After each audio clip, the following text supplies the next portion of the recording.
Hello friends. मैं आप लोगों का फिर से इस चैनल के ऊपर स्वागत करता हूं। हम डीसी मोटर पढ़ रहे थे, उसका मैं ये सेकेंड लेक्चर रिकॉर्ड कर रहा हूं। इस लेक्चर में हम इसको पूरा कंप्लीट कर लेंगे। मैं डीसी मोटर को केवल 2 लेक्चर में कंप्लीट कर रहा हूं, रिवीजन करवा रहा हूं।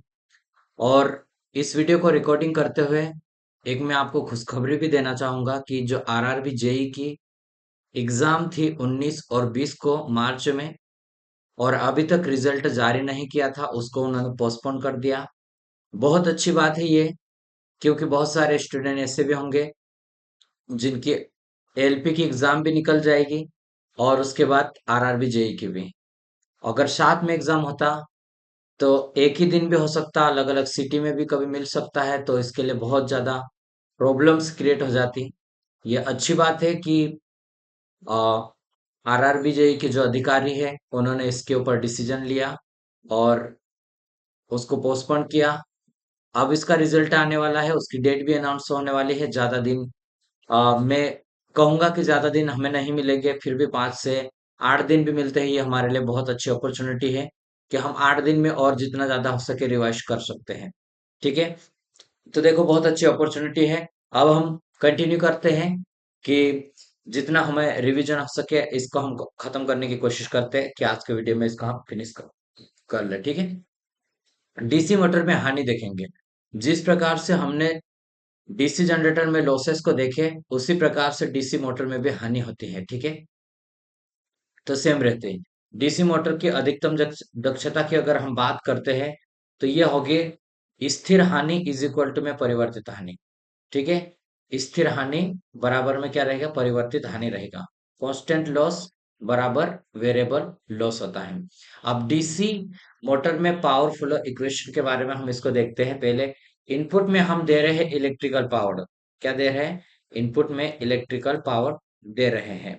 ठीक है, इलेक्ट्रिकल पावर वी आई ये हमें दे रहे हैं। ठीक है, अब इलेक्ट्रिकल पावर हम दे रहे हैं तो उसमें जो कुछ ना कुछ लॉसेस हो गए, कॉपर लॉस, उसको हम क्या करेंगे, माइनस करेंगे। उसके माइनस करने के बाद हमें क्या प्राप्त होगा, उसमें आर्मेचर में उत्पन्न मैकेनिकल पावर। तो मैकेनिकल पावर बैक ईएमएफ और आर्मेचर करंट दोनों का हम गुना करेंगे तो हमें मैकेनिकल पावर ये मिलेगा हमें। अब मैकेनिकल पावर वहां पर डेवलप हो रहा है, उसके बाद भी हमारा आर्मेचर घूमेगा तो फ्रिक्शन लॉस होगी आर्मेचर में, और कोर लॉस होगी उसके अंदर, तो आयरन लॉस भी होगा। ठीक है, कोर लॉस जो आयरन लॉस होगा उसको माइनस करेंगे, फ्रिक्शन लॉस को माइनस करेंगे, तो शाफ्ट प्राप्त आउटपुट मैकेनिकल पावर हमें शाफ्ट पर मिलेगी, ये पावर। ठीक है, तो देखें हमें इलेक्ट्रिकल पावर ये हो गया हमारे पास। ठीक है, आउटपुट मैकेनिकल पावर बट जो इलेक्ट्रिकल पावर जो हमारा आर्मेचर में प्रोड्यूस हुआ वो। ठीक है, यहाँ पर क्या है, आउटपुट में जो मैकेनिकल पावर है वही यहाँ पे इनपुट में है। ठीक है, और ये इनपुट में जो दिया हमने इलेक्ट्रिकल पावर वो आ गया। ठीक है, तो ई बी बटे वी भी हमारे पास है, क्योंकि ये करंट आर्मेचर करंट से आर्मेचर करंट ये कट गया। ठीक है, तो ये ध्यान देना, दोनों ओवरऑल हम निकालेंगे तो ये हमारे पास मैकेनिकल पावर बटे में इनपुट इलेक्ट्रिकल पावर। ठीक है, क्या है, मैकेनिकल पावर बटे इनपुट इलेक्ट्रिक पावर। अब speed control of DC motor. DC motor की स्पीड को कैसे कंट्रोल करना है हमें ये देखते हैं। ठीक है, डीसी मोटर की स्पीड कंट्रोल करने की सूत्र हम देखेंगे, तो N directly proportional E B बटे 5 होगा। ठीक है, तो ये हमारे पास देखिए, या तो हम फ्लक्स को चेंज करके हम स्पीड को कंट्रोल कर सकते हैं, या बैक ईएमएफ में परिवर्तन करके। अब बैक ईएमएफ में परिवर्तन जब होता है जब V minus I A R A. ठीक है, तो आर्मेचर करंट में परिवर्तन करके या फिर सप्लाई वोल्टेज में परिवर्तन करेंगे तो हमारा बैक ईएमएफ परिवर्तित हो जाएगा। डीसी मोटर की स्पीड कंट्रोल करने की मुख्य 3 विधि होती है। मुख्य अगर हम बात करेंगे डीसी मोटर कंट्रोल करने के लिए तो 3 मेथड है। कौन कौन सी है, तो फ्लक्स, जिसे हम फील्ड कंट्रोल मेथड बोलेंगे। क्या है, फ्लक्स, जिसको फील्ड कंट्रोल मेथड बोलेंगे। और दूसरा है अप्लाई वोल्टेज में परिवर्तन करके अप्लाई वोल्टेज को कंट्रोल करके आप इसको कंट्रोल कर सकते हैं। एंड तीसरा है आर्मेचर रियोस्टेट, यानी कि आर्मेचर में जो करंट है इसको हम परिवर्तित करके भी कर सकते हैं। ठीक है, तो ये 3 मेथड मेनली आप याद रखना। अब हम देखते हैं एक एक करके कि किस तरह से हम इसको कंट्रोल कर रहे हैं। ठीक है। फील्ड कंट्रोल मेथड में हम देखिए, फील्ड कंट्रोल मेथड में क्या होता है कि जो फील्ड वाइंडिंग है ये, इसको हम क्या करेंगे, वेरिएबल जो रेजिस्टेंस का यूज कर रहे हैं हम, और अलग अलग इसको हम टाइम पे हम जैसे आवश्यकता है उसके अकॉर्डिंग हम फ्लक्स को कंट्रोल कर सकते हैं। ठीक है। फ्लक्स और डायरेक्टली प्रोपोर्शनल किसके रहेगा, संट करंट के डायरेक्टली प्रोपोर्शनल। ठीक है। संट करंट का हम कैसे निकालेंगे, संट करंट का अगर निकालते हम तो वोल्टेज बटे आर एस, मतलब कि हमारा संट करंट कैसा, कि रेजिस्टेंस का मान हम बढ़ाते संट करंट कम हो जाएगा, संट करंट कम हुआ तो ये हमारा फ्लक्स कम होगा, फ्लक्स कम हुआ तो हमारी स्पीड बढ़ जाएगी। ठीक है। अगर हमने क्या करा कि इसका रेजिस्टेंस को कम करते हैं तो हमारा फ्लक्स क्या होगा, बढ़ेगा और स्पीड कम हो जाएगी। ठीक है। अधिकतर सामान्य स्पीड, रेटेड स्पीड, ये वाला हमारा रहेगा। ठीक है। तो इसको ध्यान देना है हमें, संट में जितना रेजिस्टेंस है वो रहेगा, उसके बाद हम उसको ऐड कर सकते हैं।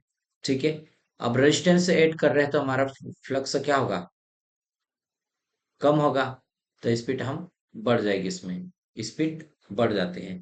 इस विधि में फील्ड वाइंडिंग के सीरीज में रेजिस्टेंस को हम जोड़ते हैं और फील्ड की करंट को क्या करते हैं, इसमें कम करते हैं, इससे कि उसकी फ्लक्स कम हो जाती है और स्पीड बढ़ जाती है। इस विधि के द्वारा मोटर की स्पीड को रेटेड स्पीड से हम केवल बढ़ा सकते हैं। ये ध्यान रखना, केवल हम उसको बढ़ा सकते, घटा नहीं सकते हैं।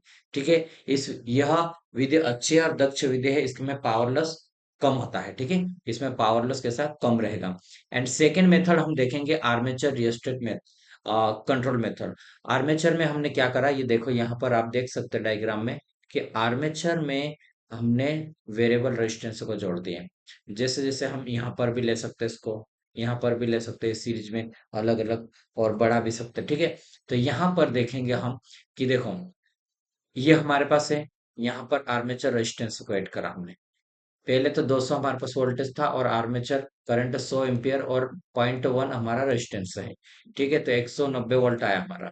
अब हमने क्या करा, हमने देखो यहाँ पे अलग जितने भी लेंगे हमारा रेजिस्टेंस, इसको ऐड करेंगे और इसमें गुना करेंगे तो हमारा वोल्टेज कम हो जाएगा। ठीक है। इस विधि में आर्मेचर के सीरीज में हम वेरिएबल रेजिस्टेंस को जोड़ते हैं। ठीक है। और उसमें क्या करेंगे, वोल्टेज को ड्रॉप कराते हैं और मोटर में मिलने वाली जो वोल्टेज है उससे कम हो जाती है और उसकी स्पीड भी कम हो जाती है। कैसी, उसकी स्पीड भी कम हो जाती है। इस विधि के द्वारा मोटर की स्पीड को रेटेड वैल्यू से केवल कम कर सकते हैं और स्पीड को बढ़ा नहीं सकते, स्पीड को बढ़ा नहीं सकते इसमें। ठीक है। स्पीड को हम बढ़ा नहीं सकते, ये ध्यान देना। यह विधि सबसे खराब मेथड है, आर्मेचर रियोस्टेट जो मेथड है वो सबसे खराब मेथड है, और इसमें रेजिस्टेंस के कारण क्या होता है, पावर ज्यादा लॉसेस होता है, तो इसलिए इसकी दक्षता कम हो जाती है। नेक्स्ट है ward Leonard voltage control. Ward Leonard रहता है, और वो कौन सा मेथड है, तो ये वोल्टेज कंट्रोल मेथड में आता है। ठीक है। ये आप डायग्राम में देख सकते हैं, ये संट फील्ड हो गया और ये आर्मेचर फील्ड हो गया। ठीक है। ये संट फील्ड, हम इसमें क्या है, एक मोटर एक ये यूज कर रहे हैं, एक ये जनरेटर यूज कर रहे हैं, एक मोटर इसको चला रहे हैं हम। ठीक है। तो अलग से हमें एक मोटर और जनरेटर की आवश्यकता है। ठीक है। तो इसको देखते हैं हम, इस विधि को हम वोल्टेज कंट्रोल विधि की श्रेणी में आती है। इसमें मोटर की स्पीड को नियंत्रित करने के लिए उसे वेरिएबल वोल्टेज देते हैं। इसके लिए अलग से जनरेटर और एक डीसी मोटर का उपयोग करते हैं। इनके द्वारा उत्पन्न ईएमएफ मोटर को देते हैं, इनके द्वारा उत्पन्न ईएमएफ मोटर को देते हैं। यह विधि सबसे अच्छी विधि है। कैसी है, सबसे अच्छी विधि होती है। इसमें मोटर की स्पीड 10:1 के अनुपात में कंट्रोल कर सकते हैं।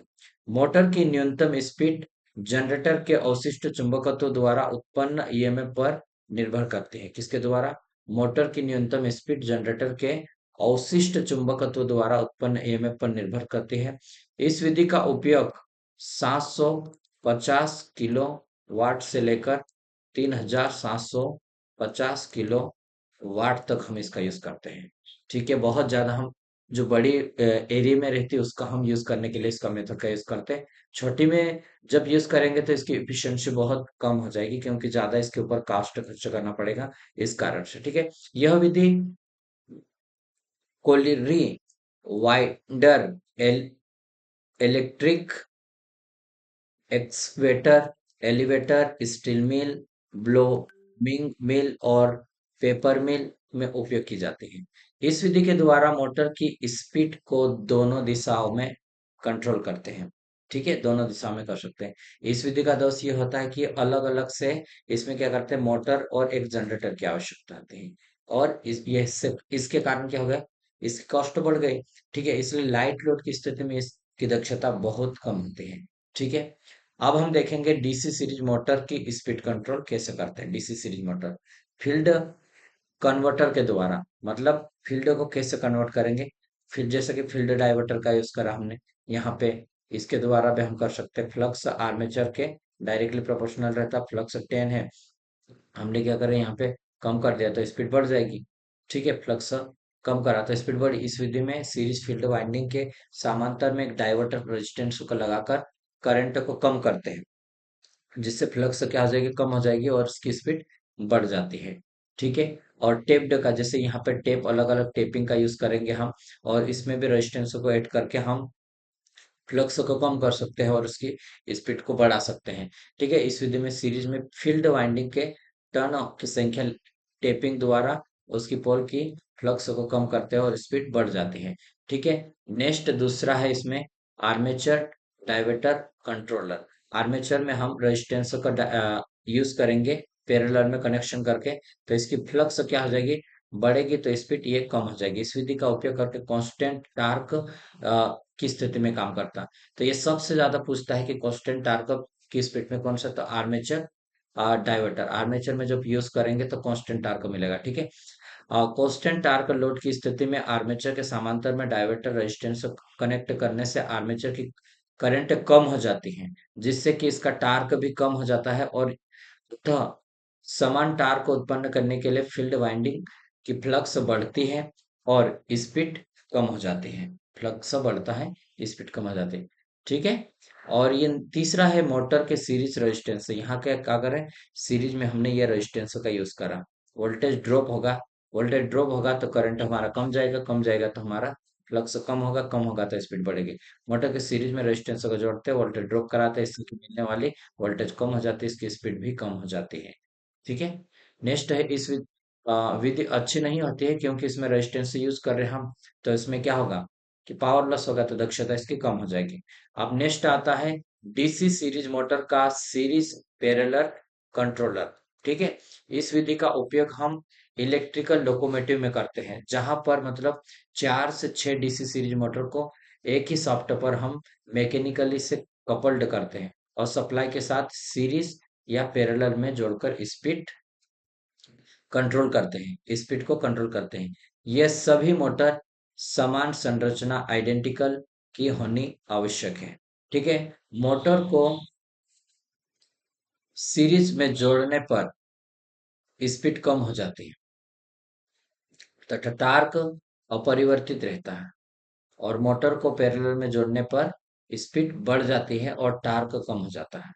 ठीक है, सीरीज में जोड़ने पर स्पीड क्या हो रहा है, कम हो रहा है, और टार्क में कोई भी चेंजेस नहीं है।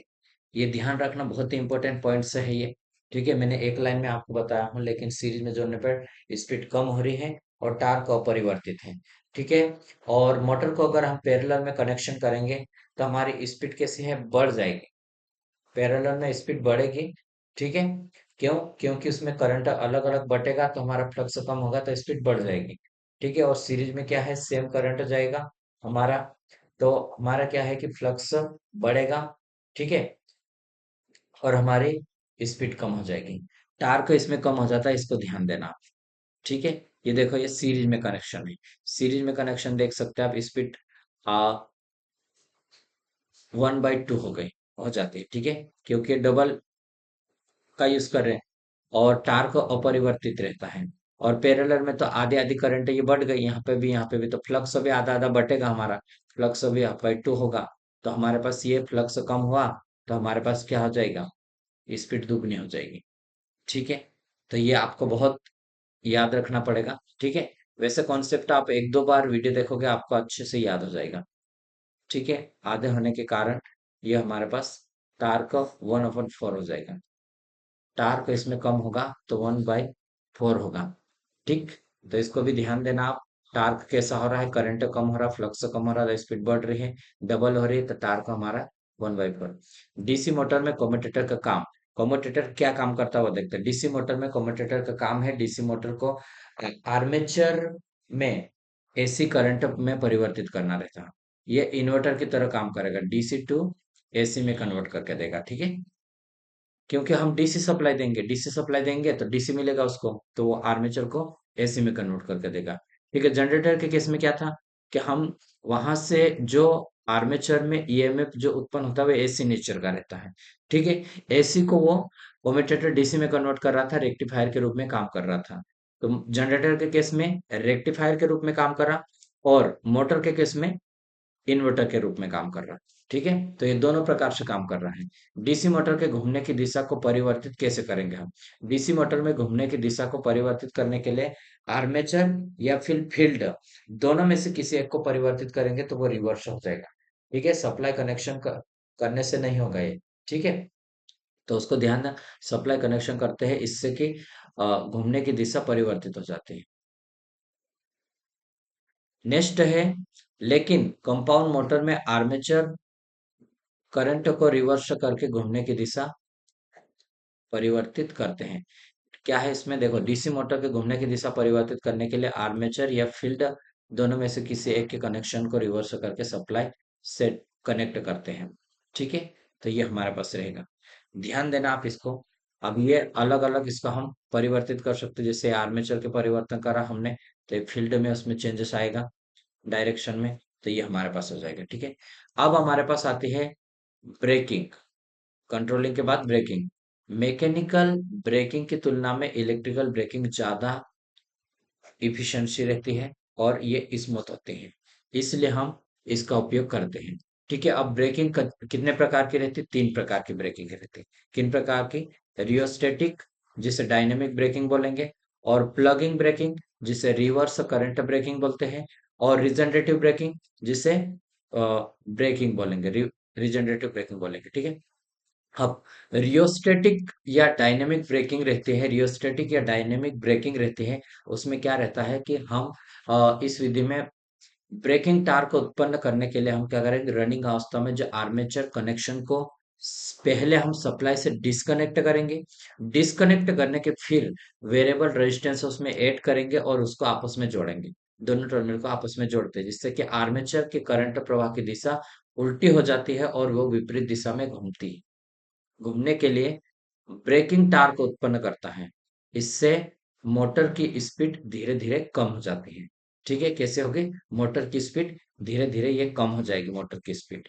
ठीक, अब स्पीड कम होगी तो इस विधि में ब्रेकिंग टार्क उत्पन्न करने के लिए मोटर जनरेटर एजम्पशन अर्थात ब्रेकिंग ईएमएफ यूज करते हैं, इक्वेशन। ठीक है, तो ये ध्यान देना। और प्लगिंग रिवर्स करंट ब्रेकिंग। अब रिवर्स करंट ब्रेकिंग कौन सा है, तो देखो, हमने क्या करा कि आर्मेचर को क्या है, आपस में उल्टा करके लगा दिया, इसको रिवर्स कर दिया है आर्मेचर को। ठीक है, देखो, आर्मेचर करंट ये जा रहा है हमारे पास, देखिए में भी ये है हमारे पास 200 120, तो ये हमारे पास आ जाएगा करंट 20 है, और इसमें गया हमारा प्लस करा, जैसे उल्टा करा तो ये प्लस में आ जाएगा, तो वोल्टेज हमारा बढ़ जाएगा। ठीक है, और रेजिस्टेंस तो यही रहेगा, तो ये 760 एम्पियर करंट जाएगा इसमें। ठीक है, इस विधि में ब्रेकिंग टार्क को उत्पन्न करने के लिए रनिंग अवस्था में आर्मेचर के कनेक्शन को पहले हम सप्लाई से डिस्कनेक्ट करते हैं, फिर उसको आर्मेचर के कनेक्शन को उल्टा करके सप्लाई से जोड़ते हैं। ठीक है, इससे क्या होगा, सप्लाई वोल्टेज बैक ईएमएफ के फेज में आ जाती है और उसके साथ जुड़ जाती है।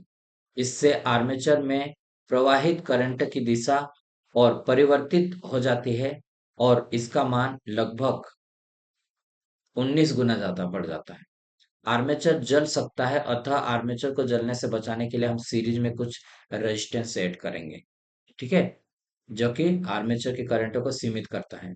आर्मेचर में करंट के प्रवाह की दिशा परिवर्तित होने के कारण वह विपरीत दिशा में घूमने के लिए टार्क उत्पन्न करता है और अपनी स्पीड को कम करता है। आर्मेचर के रुकने पर स्पीड सप्लाई को हम ऑफ कर देते हैं, नहीं तो मोटर विपरीत दिशा में घूमने लगेगी। ठीक है। सबसे ज्यादा ब्रेकिंग टार्क का प्लगिंग विधि में इसी में होता है, सबसे ज्यादा ब्रेकिंग बोले तो।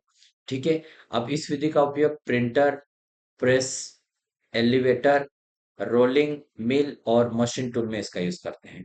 ठीक है। नेक्स्ट है तीसरा, रिजनरेटिव ब्रेकिंग। ठीक है। यह ब्रेकिंग के उस समय उस उस उपमार्ग की जाती है जब लोड मतलब ओवर हेवी हो। ठीक है। लोड की स्पीड ज्यादा रहेगी तब, जैसे एक ढलान हो गया ये ओवरलोडिंग की कंडीशन में, कि ये उल्टा उसका घुमाना शुरू करेगा उसको, तो ये तब हो गया है। ठीक है। तो हमारे पास देखो जो सप्लाई वोल्टेज है उससे ज्यादा हमारा होना चाहिए, जो बेक ईएमएफ उत्पन्न हो रहा है इससे ज्यादा, तो ये हमारे पास आएगा 40 एम्पियर। और जब बेक ईएमएफ ज्यादा हो गया हमारा, तो हमारे पास ये आ जाएगा माइनस में 40 एम्पियर। ठीक है। तो इस प्रकार से ये रहेगा। अब हम देखते हैं आगे। मोटर की स्पीड से ज्यादा हो जाती है तो लोड मोटर को घुमाने लगता है, और जैसे कि जैसे ढलान में रहता है या क्रेन से मतलब ज्यादा लोड रहेगा, तो इस स्थिति में बैक ईएमएफ का मान अप्लाई वोल्टेज V से ज्यादा हो जाता है, और इससे करंट आर्मेचर से स्रोत की तरफ मतलब प्रवाहित होती है। आर्मेचर में करंट की दिशा परिवर्तित होने के कारण वह विपरीत दिशा में घूमने के लिए टार्क उत्पन्न करती है और अपनी स्पीड को कम करता है। ठीक है। ये ब्रेकिंग सबसे इकोनॉमिकल मतलब सबसे सस्ती रहती है। और डीसी मोटर के रिजनरेटिव ब्रेकिंग सीरीज मोटर में हम इसका यूज नहीं करते हैं। ठीक है। अब हम पढ़ेंगे starter of DC motor. Starter की आवश्यकता क्यों पड़ी हमें, स्टार्टर क्यों जरूरत है, ये हम देखेंगे। ठीक है।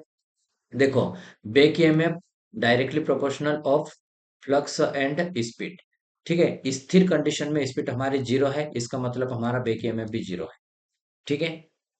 अब देखो, बैक ईएमएफ जीरो है हमारे पास, तो हमारे पास आर्मेचर करंट कैसा रहेगा, जैसे हम सप्लाई दिए तो ये तो जीरो है, ए बटे इसमें आ जाएगा।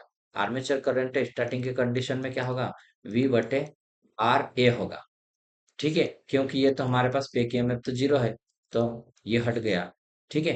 तो आप देखो, हम 200 वोल्टेज को सप्लाई करते हैं, बटे में आर्मेचर करंट हमारे पास 0.5 ही रहेगा, तो ये जीरो और ये रहेगा, तो ये हमारे पास 5 20, तो 400 एम्पियर अगर हम करंट जाएगा यहाँ पे। ठीक है। 400 एम्पियर करंट जाएगा इसमें भाई, तो ये बहुत ज्यादा हो जाएगा। तो इसलिए हम क्या करेंगे, इसमें ऐड करेंगे यहाँ पर रेजिस्टेंस को। आर्मेचर के सीरीज में ये रेजिस्टेंस जोड़ा हमने। ठीक है। इसको ऐड कर लेंगे तो ये हमारा कम हो जाएगा। मान लो इसको 100 ओम का यूज करा हमने, तो ये 2 जीरो से 2 जीरो तो 4 एम्पियर जाएगा। इस तरह से स्टार्टिंग के समय में डीसी मोटर की स्पीड शून्य होती है, इसलिए बैक ईएमएफ भी शून्य होता है। अतः आर्मेचर करंट ये होता है हमारे पास। आर्मेचर करंट क्या है, आर ए बराबर वोल्टेज, टर्मिनल वोल्टेज बटा आर्मेचर रेजिस्टेंस। ठीक है। इसका मान फुल लोड करंट का 10 से 12 गुना होता है। इससे आर्मेचर क्या होगा, जल सकता है।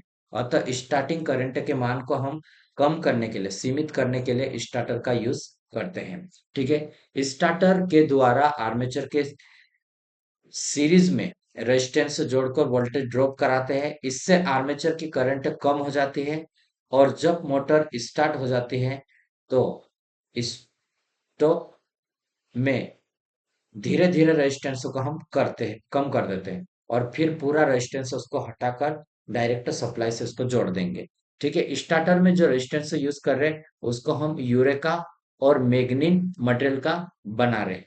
ठीक है। इसका भी मेन रीजन रहता है कि हम यूरेका ही का यूज क्यों कर रहे हैं, मैग्नीन का क्यों कर रहे हैं, इसका भी मेन रीजन वो हमने पढ़ा है बेसिक ऑफ इलेक्ट्रिकल में।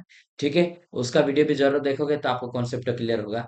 ठीक है। डीसी मोटर के स्टार्टर के प्रकार, अगर हम स्टार्टर के प्रकार देखते हैं तो DOL स्टार्टर, जिसे हम डायरेक्ट ऑनलाइन स्टार्टर बोलते हैं, इस विधि में मोटर के लाइन से सीधे डायरेक्ट स्टार्टर को हम जोड़े, स्टार्टर का यूज नहीं करेंगे, डायरेक्ट हम इसको जोड़ेंगे। ठीक है।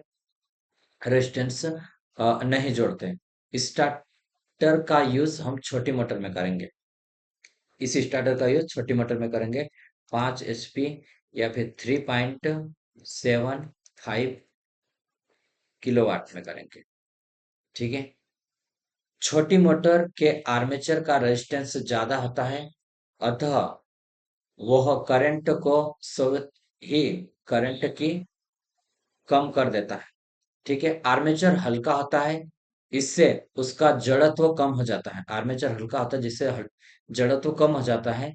वह जल्दी स्पीड पेयर करता है और इससे बैक ईएमएफ जल्दी उत्पन्न होता है। आर्मेचर करंट को कम करता है ये। ठीक है। थ्री पॉइंट स्टार्टर देखते हैं अब हम। थ्री पॉइंट स्टार्टर क्या होता है? देखो, थ्री पॉइंट स्टार्टर आप डायग्राम में देख सकते हैं। ये रेजिस्टेंस हमने इसको रखा है और इसको हम होल्ड ऑन को नो वोल्ट कॉइल से ये हम आर्मेचर के साथ जोड़ दिए। ठीक है। आर्मेचर के सीरीज में जोड़ा इसको, और ये एक हमारे पास कोयल है। ठीक है। इसको भी हम यहाँ से सप्लाई ले लें। अब देखो, ये फील्ड वाइंडिंग है।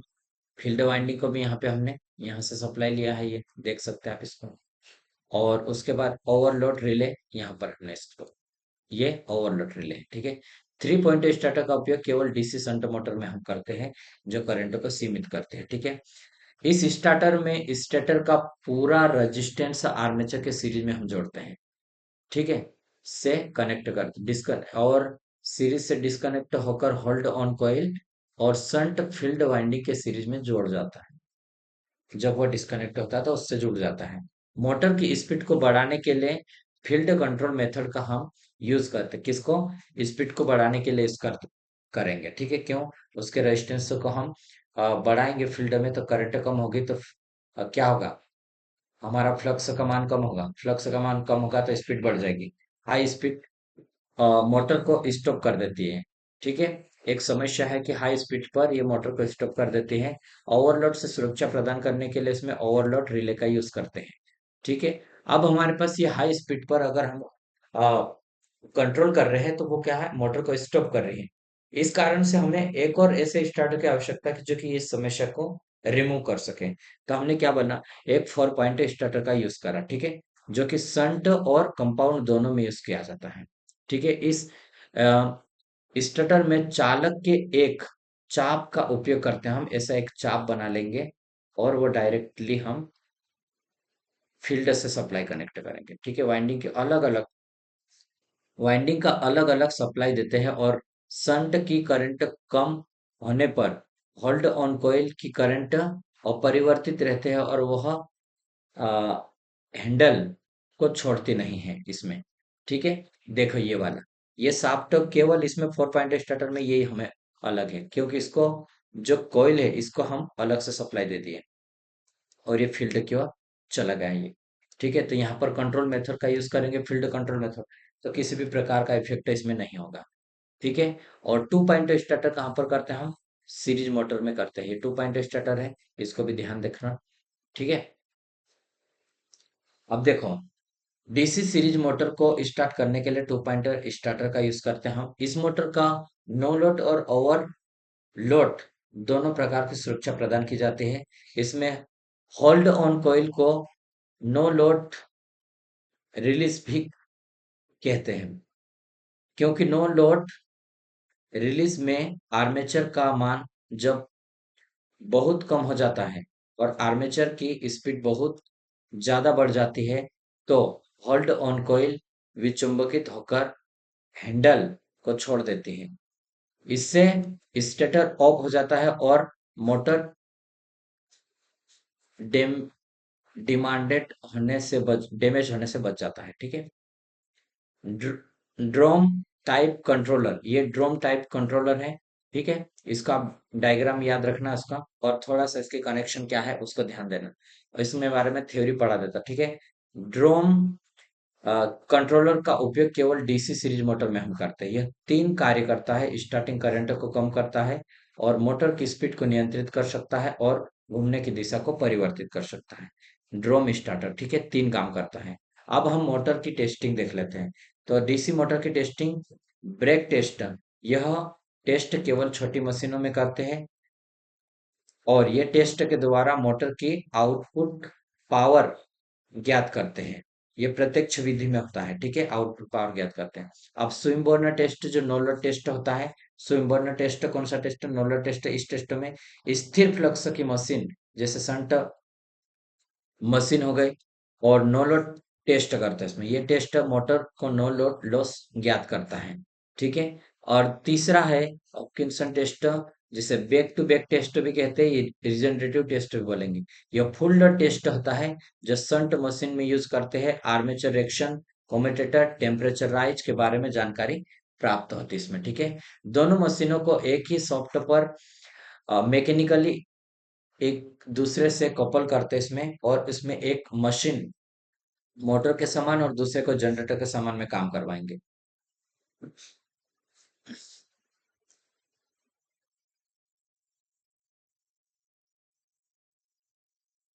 यह टेस्ट केवल संट मशीन में करते हैं।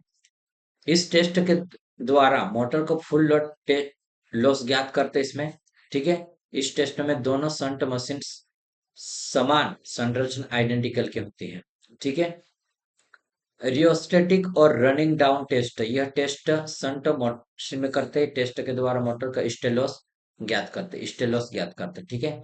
फील्ड टेस्ट में डीसी सीरीज मोटर में करते हैं और इस टेस्ट में दो आइडेंटिकल डीसी सीरीज मोटर का यूज करेंगे हम, और दोनों मशीन को मैकेनिकली कपल करके एक को मोटर के समान और दूसरे को जनरेटर के समान उपयोग करते हैं, ठीक है। तो यहाँ तक था हमारा डीसी मोटर कंप्लीट हो गया। ये दूसरा पार्ट है। मैं आपसे रिक्वेस्ट करूंगा, अगर डायरेक्ट आप इस पार्ट को देख रहे हैं तो पहला पार्ट भी देखें, उसमें हमने बहुत ही अच्छी तरीके से उसको भी धीरे से हम उसको एक्सप्लेन किए हैं। इतना ज्यादा स्पीड में भी नहीं चले, इतने ज्यादा स्लोली भी नहीं चले। एग्जाम को देखते हुए डायरेक्ट शॉर्ट नोट्स पीडीएफ के द्वारा हम करवा रहे हैं, आपके लिए बहुत ही हेल्पफुल रहेंगे ये। एक्सप्लेन करते हुए, समझाते हुए मैं आपको इसको पढ़ा रहा हूँ। अगर आपको पसंद आता तो अवश्य हमारे चैनल से जुड़े और आपके दोस्तों को, जहां पर भी आपके ग्रुप या आपके कोई भी रिलेटिव है, उनके पास आप सेंड करें। इस चैनल के द्वारा कुछ ना कुछ आपको बेनिफिट जरूर मिलेगा। और इस चैनल के ऊपर मैं अपडेटेड जो भी नोटिफिकेशन आ रहे हैं उनके वीडियो को भी मैं अपलोड कर रहा हूँ। तो हर एक कैंडिडेट के लिए, जो भी स्टूडेंट है, उनके लिए आपको बहुत बेनिफिशियल रहेगा। तो वीडियो देखने के लिए मैं धन्यवाद देता हूं, और आप अपना ख्याल रखें, और अब हम नेक्स्ट वीडियो में मिलेंगे।